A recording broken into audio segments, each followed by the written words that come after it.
Today's story is about a man who proclaims himself a leader and wants to be the great protector of the old continent.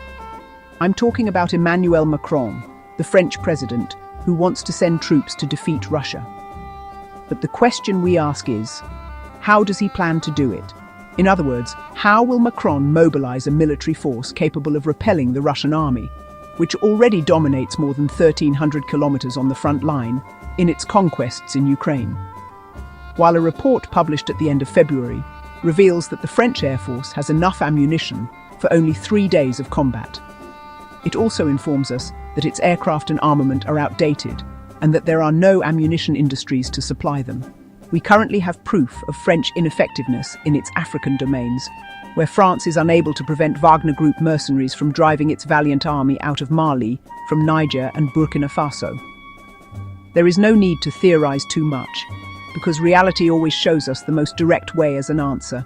And the truth is that France presents an absolutely unjustified, if not false, image and economic status. Since the French economy is supported by over 70% from the service sector, agriculture represents less than 2% and industry less than 20%. A part of its GDP is made up of government spending on salaries, which is nothing more than the French workers' money used to maintain an elite of officials and create an illusion of wealth. Macron's boasts are the product of someone living in a bubble, in a protected world whose days are numbered, and we can say that France, without the exploitation of Africa, would be like a third world country. And the explanation is simple. Without Niger's uranium, the nuclear sector, which provides 70% of the country's electricity, would collapse.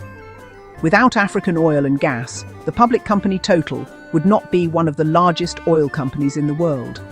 Without Congo's cobalt and coltan, the technology and military industry would sink. Major French companies essentially depend on a subjugated Africa.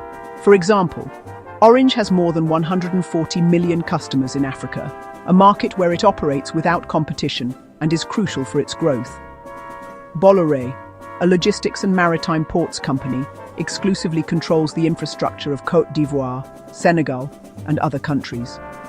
Areva, a mining company, extracts 40% of the uranium that powers French nuclear plants from Niger, for which it pays prices much lower than those on the international market. If these companies lost their operations in Africa, their market value and profits would plummet, severely impacting the French economy.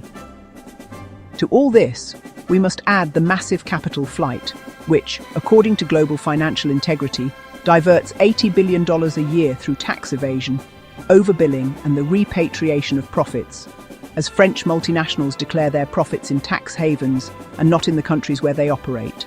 This also explains why Macron wants to defeat Russia, because it is the Russians who are helping Africa to free itself from French domination. It would be pathetic if it weren't tragic, because even in France, the police forces and the army cannot prevent the growth of enormous ghettos, where drug trafficking, organized crime, and Muslim Sharia law judge and condemn.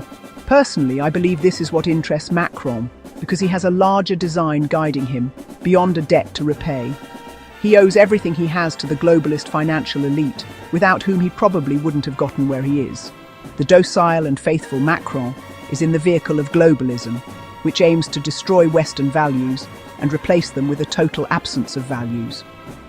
And to accomplish its mission, it is necessary to create a state of chaos and fear among the population.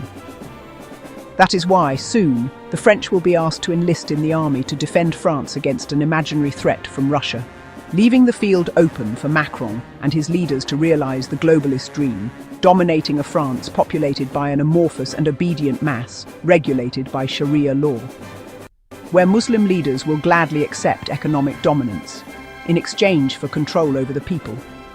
Because these leaders take pleasure in this Mohammedan thirst for control and sadism that characterizes them. Yet, thinking of my children, I still hold on to a glimmer of hope that after so many years of hypocrisy and cruelty, a time will come when men are born who can prevent the world from sinking into darkness. Because I still chase a utopia. There may be peoples who cannot be governed. Good luck and health to all.